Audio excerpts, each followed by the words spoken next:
1, 2. Yeah, we're all here. All right, so I'm calling the work session to order. And just a reminder to check the signature file, which I think everybody has been anyway. I guess just a general reminder. And the second item that we're going to discuss is Scott Whedon, politics and procedures for disaster recovery and business continuity plans. Hey, Scott. Good evening. How are you? Well, how about yourself? I'm good, thank you. The reason I asked Kathy to put this on tonight was in lieu of what took place in Jefferson last week with regards to the fire at their town hall. Yeah. And the lack of business continuity and a disaster recovery policy. Back in October, I started putting one together for the town of Plymouth. And with everything that was going on, I was delayed a little bit in getting it done. But I have two policies, one for a disaster recovery plan and one for a business continuity plan, to make sure that the data for the town of Plymouth is protected. And if something was to occur at the town hall, how do we move forward the next day with regards to business? Do we have a co-location that we can set up?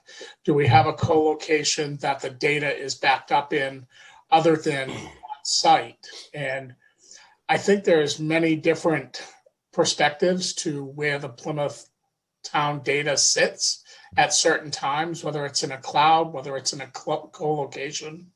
But I really wanted to take on this project and work with certified computer consultants to see and get their input on where the data is stored. So many towns don't have data disaster recovery policies or business continuity.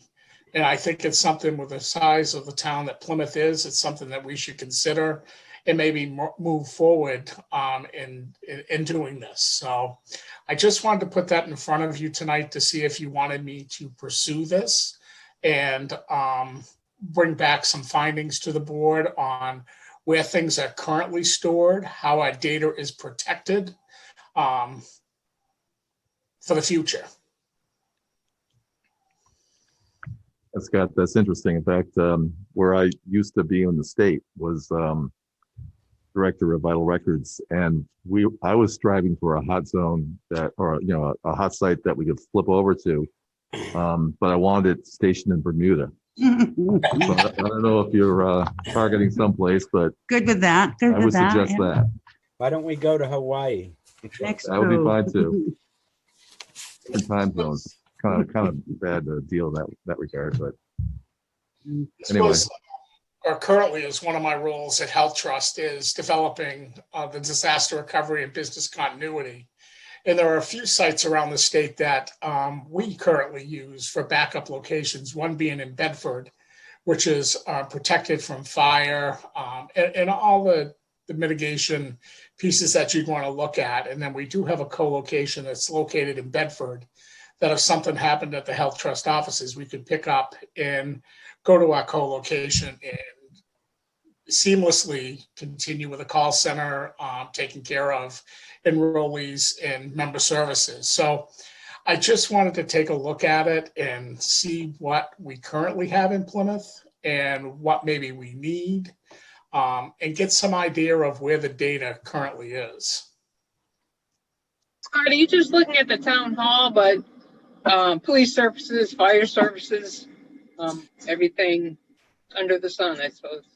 Yeah, it's a mixed match, Mary Ann, from where the police and the fire store theirs to where the town hall does to does Public Works even have a data backup. So it would be for all departments within the town trying to get an idea and summarize and create a spreadsheet of where and how the data is protected and how we could pick up the next day in the event that an unfortunate situation takes place at the town hall. Is there a location that we can set up and have 2 or 3 people making sure that we're continuing our daily activities, whether it's for the town clerk, whether it's for just normal business in the town office or with the tax collector. So It would be looking, encompassing everything together.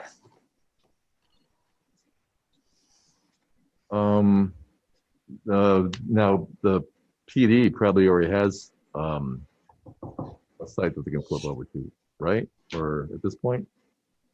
My understanding, Bill, is they're backed up in a cloud. Okay. I think we And dispatch would need some sort of system as well. Right. Right. And I mean, their disaster recovery or continuity is to switch over to Grafton County. And Okay. if something happened at the PD and they couldn't dispatch from the PD, they can immediately switch over to Grafton County. Yeah. But I'm not sure we have any one document in place that talks about where our data is and how it's protected. And with the breaches that take place, I mean, Bill, you know from working with the state, the breaches that take place and how it occurs and the information that gets out there, whether it's a, protected health information or whether it's just confidentiality with records that have been kept over the years, and how to purge those records as we move forward. Who's our IT person who kind of sets these, I'm assuming sets these policies? I'm Out of sorry. curiosity. Who's the IT person who helps facilitate all this? It's through Certified Computer Consultants, a company that the town has used, I believe, for many years. I've been working specifically with Dustin Lynch from the company, but haven't, really gone beyond anything that we just discussed until I had the green light from the board and from Kathy to kind of research this a little further to see where we are and how protected we are.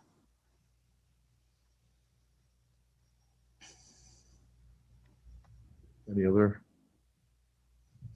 Seems like a worthwhile endeavor for sure. Agreed. Scott, why wouldn't the owner be the town of Plymouth? Owner of the data, Yeah, when I'm looking through your plan, there's a couple, it's a business community plan owner. It lists you in both spots. Why wouldn't that be the town? because you have to have a specific person who's in charge of the plan to keep it updated. The Okay, so- town owns the data. It's just who is going to, and it doesn't have to be me. I just put myself in there, but it has to be someone who is continuously monitoring and updating the policy based on the threats, the risk to mitigate anything happening. So it could just say emergency management director or other as designated. Is that, okay. Absolutely. Absolutely.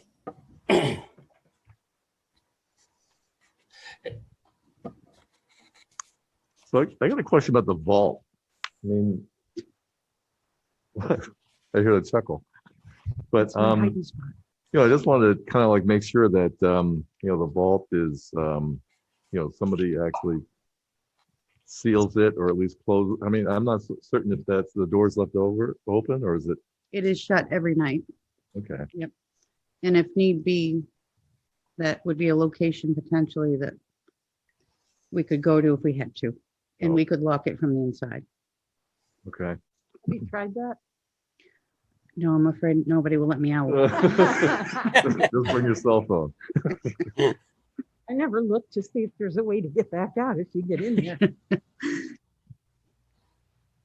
And that's, I mean, it's not like just a false sense of security that we got like a fireproof door but then it could be like a stick built, wall surrounding it. I mean, is it a real secure and, fireproof location where we can assume that, those records are, As far as we know, it is a fireproof location, but you definitely have somebody that's much more qualified in what a fireproof room is than myself. It appears to be the reason why that is all closed off like that is because it is fire rated. and it's not like ceiling joists that are just wood. It's actually, No, it's concrete all right. and there are sprinklers in there. It's Oh, there are. Mhm. Okay. And the pre-react, they have to have there has to be like a couple of sprinklers that would have been heated to a point where then the water's flooded into the system, or? Okay, And it gets inspected as required. The rest of the building does. It gets inspected as well.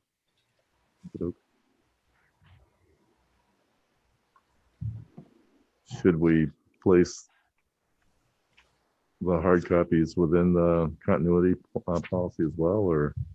I don't know. Scott, I think you're just looking for us to, for the board to just give you the go-ahead to start working with departments. Is that correct on this policy? And I don't think it's all inclusive yet, is it?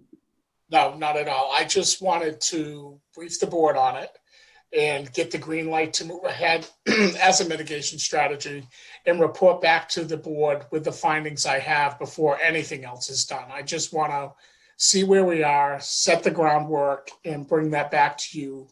And then from there, decisions can be made on other things with regards to a co-location. How do we protect the data? How do we open up the next day in the event that the town hall was destroyed? Is there a location we could open up? I just want to put together some fact finding and bring it back to you and say, this is where we are right now. How do we move forward? Well, yeah, this is great to kick it off. Yeah.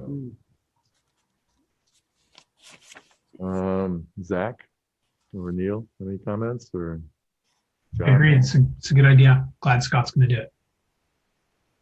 Okay. I'm in agreement. So here. All right. Well, thanks, Scott, for doing this. All right, I will get started on that and I'll report back to you within a few weeks on where we are and how things look currently. Very good. Thank you. Thank you.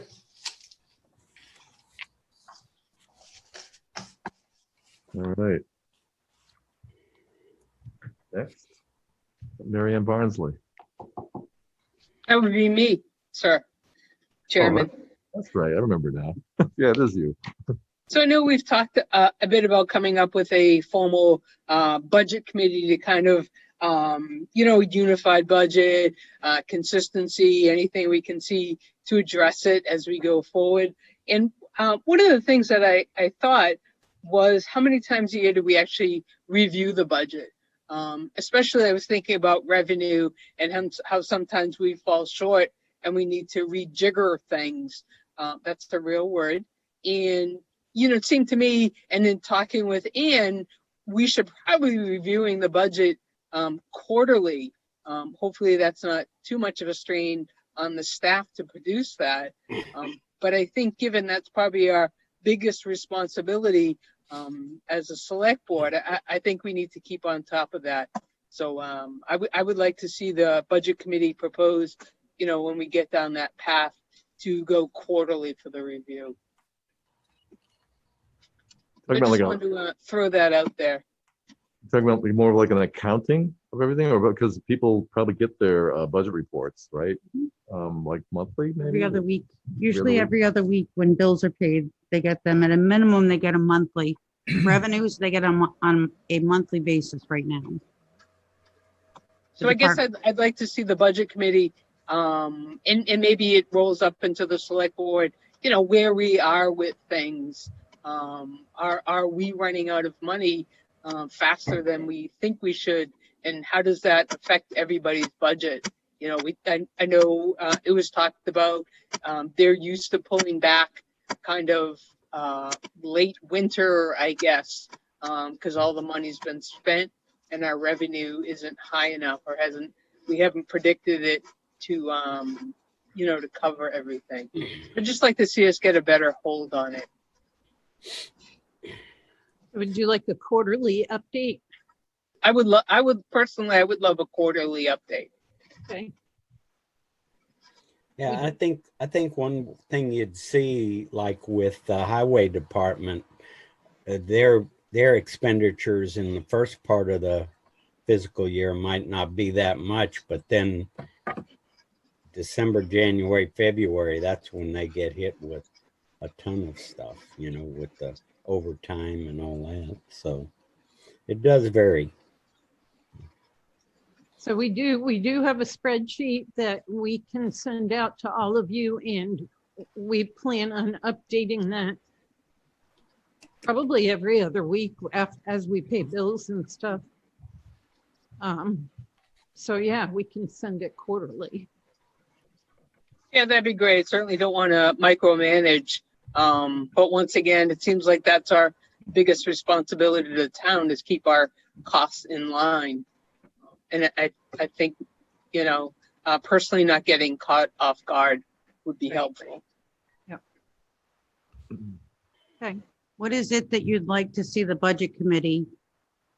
So I suppose not a detail list. So where are we at the bottom line with various revenues? Same thing per department. Where are we at?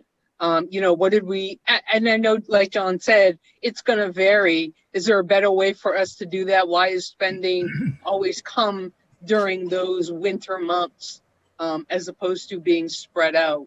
So I guess I'd like to compare where we're truly at to where we thought from a budgeting perspective we'd be at.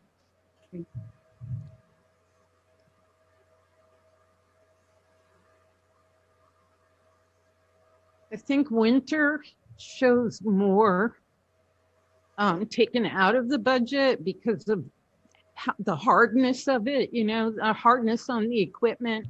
And like sand, salt and sand and stuff like that, you know, they stay for some winters, they can go through it really quickly. And then they have to like search around to find a place that actually carries it, and it winds up costing more. So that's why winters usually show the hardest hits. Right. Yeah. Right. But we should be able to somehow come up with, you know, and I'm not an accountant, but somehow some average that we typically do, and apply that back to the budget. It's not always going to be, it's probably won't be right, higher or lower. But I think it just keeps us aware of what's going on. Yeah. Yep. Yeah, I think keeping us aware is probably the best we can do, because when we encumber money, that doesn't, that's not expending it, right? So if, like when you carry it over. oh no, I'm thinking when Joe buys sand and salt. Yep. You know, he basically has a whole contract. Mm-hmm. Now he may not expend it until like spring. Right. So does that encumbered monies that's taken out? So if we see a budget report, it's going to be that You're money's gonna obligated. You're going to see what you're going to see is any bills that have come in Okay. for All right. from July through June. So it's not, your encumbrances don't come until the end of June. Gotcha. Yep, that makes sense.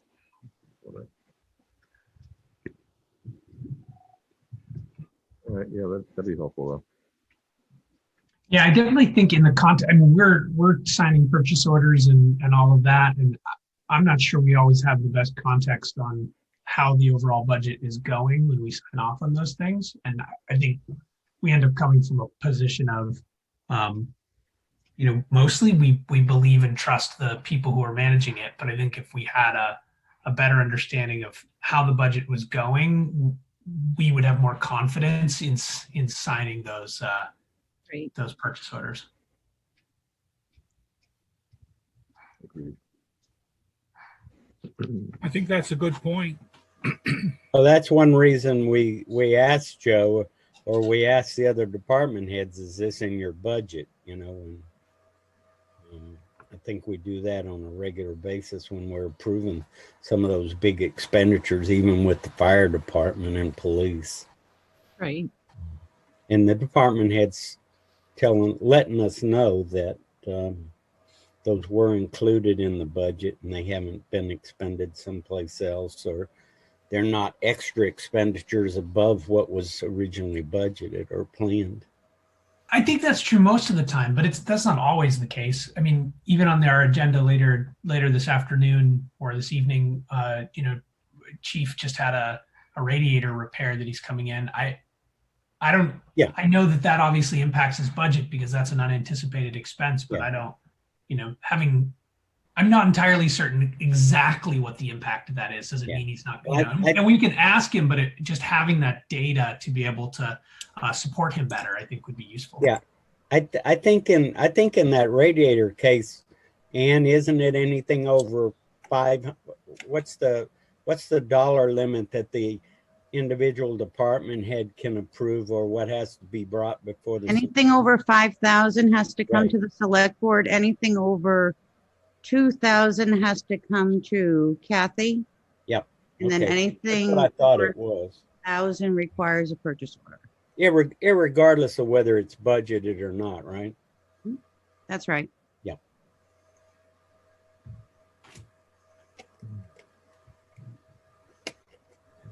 Okay. Any other discussion on that?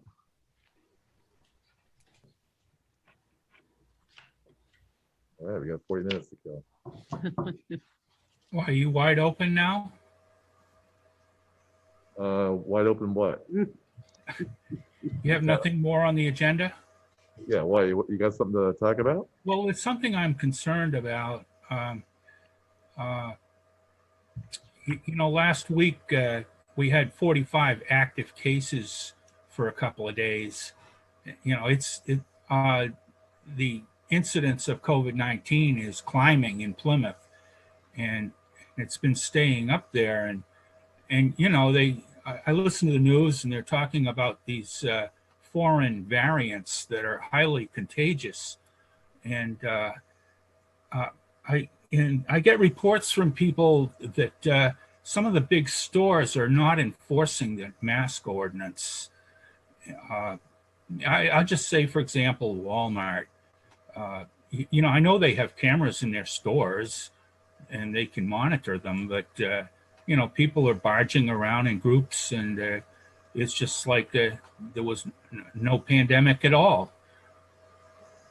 I want to know if the health officer or the police chief, who's really the one that needs to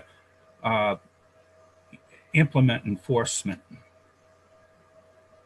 So we actually, the facility, the business is supposed to bring that to the attention of whoever walks into the store, saying you shall wear a mask. And if they say no, I'm just gonna do my shopping, I'm out of here in 5 minutes, then basically it's a property issue at that point where they can call the PD and have them address it.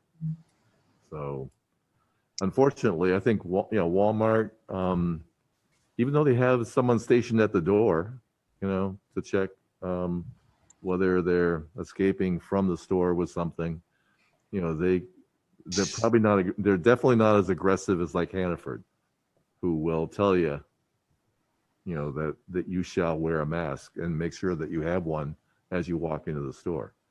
Well, what's our responsibility in this?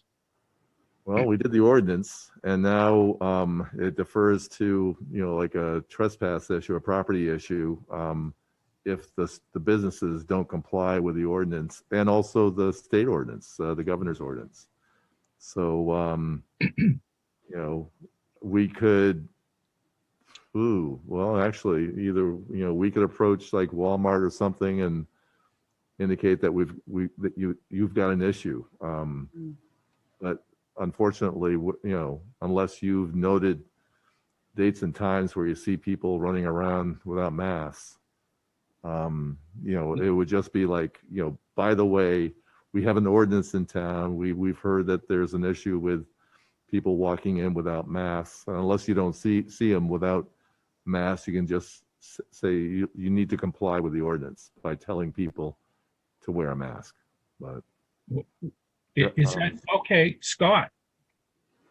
So we have investigated quite a few of these. When a call comes in, to whether it comes into Tommy as the health officer or it comes into Steve, we have gone out and investigated at the time that we're getting the complaint.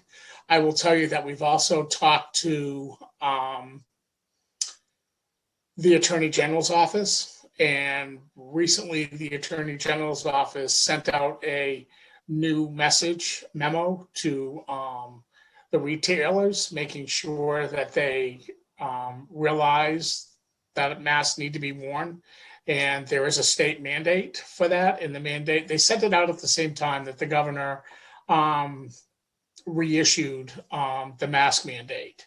So I will tell you that we have looked at a few places. I can't say that I've gone to Walmart, but I've gone to a few businesses on the main street to observe and see if masks are being worn. Any complaint that we do get, we do follow through and review and reach out. And those that are habitual with it, we've notified the Attorney General's office because they are the ultimate authority having jurisdiction over that. Thank you. Will we get updates again from Marlin? I know there was an incident over on the weekend where I don't know, 40 plus kids were partying. We haven't gotten an update this week, Marianne, from Marlin. I will say the increase in cases that we've seen over the past 2 weeks are mostly relevant back to college students coming back or university students coming back to school. So I know that we do have some that are quarantined and isolated up at the O'Connell Lodge currently. And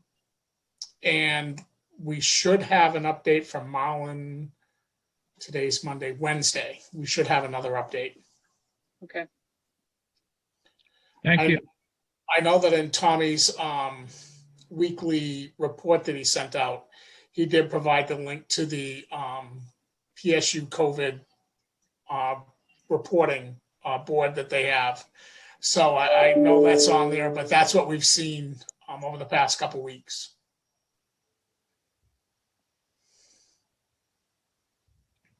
All right. Thanks, Scott. And thanks, Neil. Anything else, Neil? No, I'm all set. I had one quick thing. Anne, I think it was you who was going to get me the contact info for WorldPay or set up a call with them or something.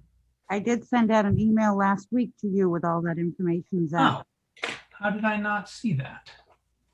It actually had it was a 1099 that we received from them. And it had their address, how much we received over the last year, and their mailing address, and contact phone information. Was that from you? It was from me.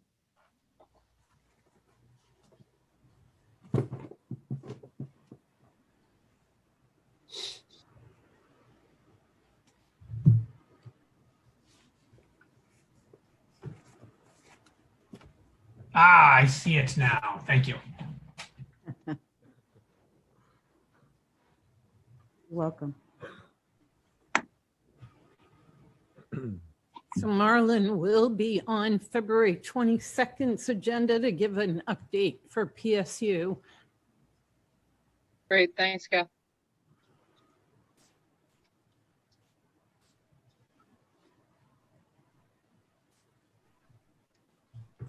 Did everyone get their minutes from the meetings in their packets? Mm-hmm. Yeah. Okay. Thank you.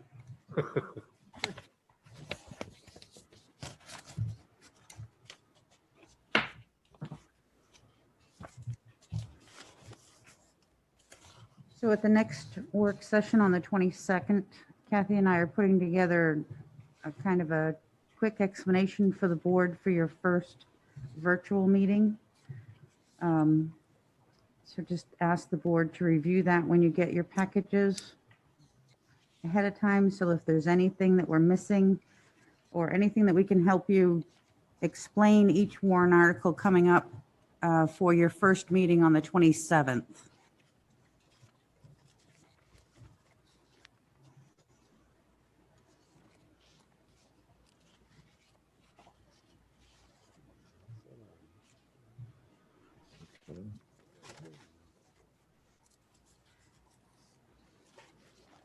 What?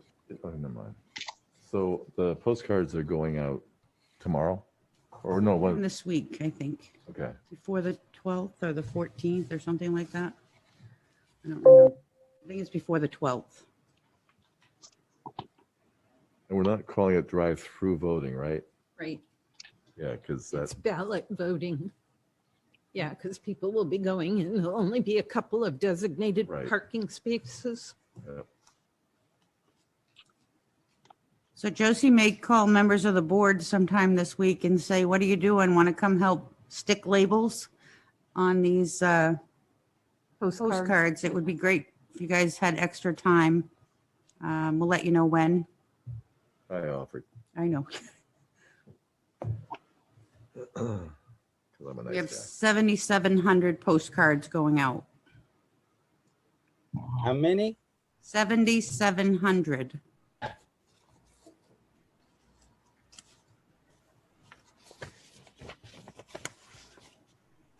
And the rationale is that everyone that's voted, That's a registered voter at this time. Yep. so, yeah.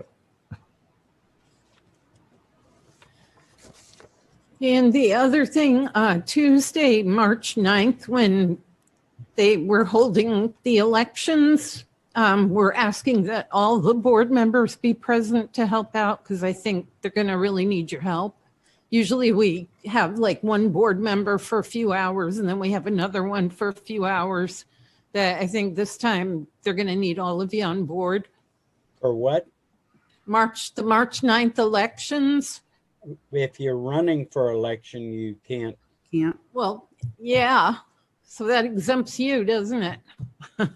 Oh, So well, I have to stand outside.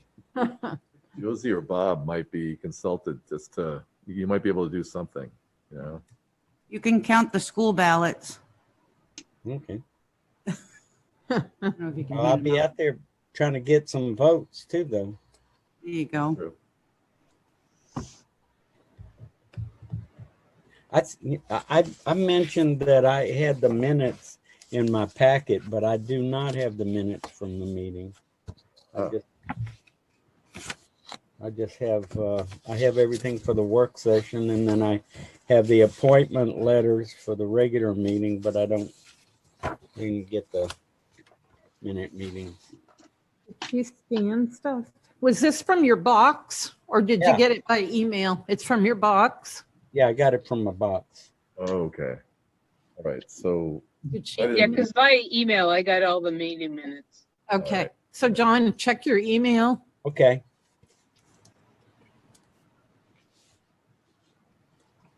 I thought they were the same. That's why I didn't. Well, you would hope they were the same, but Yep.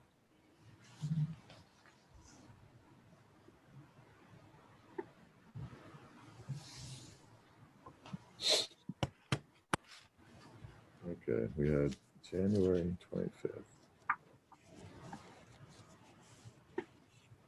Work session. January 25th, regular meeting. February 4th. You look at the first agenda that Kathy gave you tonight, it has those listed. I don't know why. the one that I just One that printed was for on- him came from the website and it's only got The February very 4th first on one it. that you got in your package probably Yeah, has the the one right in- stuff. I'm gonna, yeah, Yeah, so I'm not sure what so I'll happened. just be He's gonna like, have to bounce, yeah. you know me, I'd probably like to find some, You can do it. You can do it. thanks, Ann, I appreciate that. All righty. What else?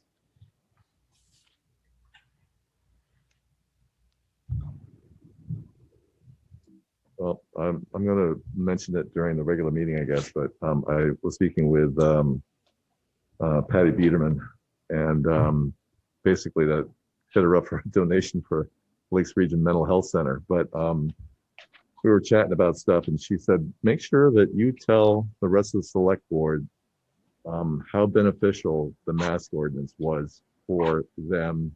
She's also a trustee of the university too. And she really appreciated that the town went to bat in compliance and in concert with the university's mandates on their students. So she really was appreciative of us being helpful and, you know, coming up with that ordinance. And and carrying it over the finish line. So I think if everyone was wearing masks, we wouldn't have so many infections and It's true. deaths. So From day one. I forget the estimate, but it was a Fauci or somebody was saying if everyone wore masks for like a month, we'd save like 50,000 lives. But something like that. But. So, has everyone signed up for the vaccine or? Mhm. Well, they told me I can't get it till April 14th. Thanks. Yeah, us youngins, we can't get it. Well, I had one in April. April. I had one in February, and the National Guard. I think I may have mentioned this. They told me, what you do is you can get a better date. Just delete it and go back in, and you'll get a better date. So I deleted it, and then I got March 4th. So anyway, I'm still got a pretty good date. I'm not going to mess around with that one. But the state is actually setting second COVID shots now, whenever Yeah. you get your first. When you get the first, they'll give you a card with a date on it. And I'm thinking, some places have like extra, if someone's like kicking around that they'll offer it to them. And I'm thinking, I was asking my wife, well, so that's going to mess them up for the second shot. Well, no, it's not, because when they do the extra, if they have extra doses and you get one, they'll give you a card with a date for, 3 to 4 weeks out. So, but anyway, Scott, you have any, am I spoiling your news update or something like that? Or do you have any update on that? The only thing I have is there hasn't been any updates out of the governor's office. What is in place now is I did give it to Kathy this afternoon. Is that we currently have Executive Order 2021-1, which was the 15th extension of the state of emergency, and that expires on February 12th. And we have Emergency Order number 82, which was an extension of Emergency Order 4, Emergency Order 52. That's been extended to March 26th. And I know currently the sign in front of the town office it states the town office is closed until February 22nd. Yeah, we're gonna change that. So those are the only update bills. Bill, there's been nothing in the last 2 press releases or press conferences with the governor on Thursday afternoon that's been any updates to those orders. And I think he's probably keeping it right there until it gets closer to March 26th. So I'm going to be reading a paragraph about the reopening of the town offices, but we put out the reopening for a couple of weeks after the governor's executive order. But we're targeting April 9th. And this is in agreement with you. So We always go 2 weeks past the governor's dates. Right, which would have been, I think it's April 9th after March 26th, correct? Yep, good. So I'm not fibbing when I read that. Okay.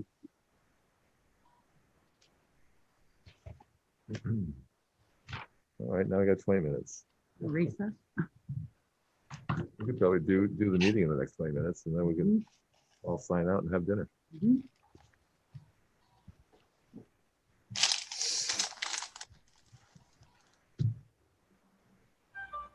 So I have a question for the board members. One of our meetings falls on Monday, March 8th, and elections are the following day. Sometimes the board decides not to do the March 8th, the day before's meeting, and I don't know if you still want to go through with that or not.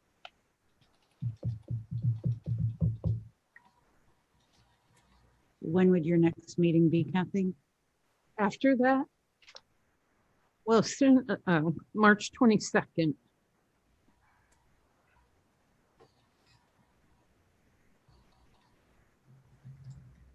So you'd have a meeting March 8th, then you'd have elections March 9th.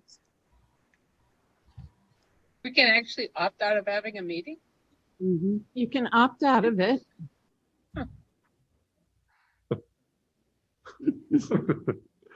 Don't get any ideas. Mary Ann's ready. When's our next one? Is it February? 22nd, Wait a second. March 22nd, February 22nd, then March 8th, then March 22nd. How many in a row? I'm kidding. I'm kidding. Well, Now you could put a tentative work session between the 8th and the 22nd if you so chose.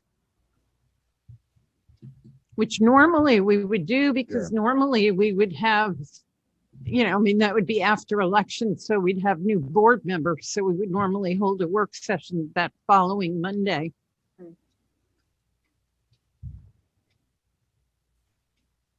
So that would be the 15th. Yeah. Does that make sense? mhm. Yeah. Have a work session on the 15th. Have a work session on the 15th and not have the meeting on the 8th. Is that what you're saying? Yeah, it's okay with me. Okay. Does that make sense with everybody? Mm-hmm. Sounds good. 5 o'clock, Kathy? Yes, 5 p.m. work session.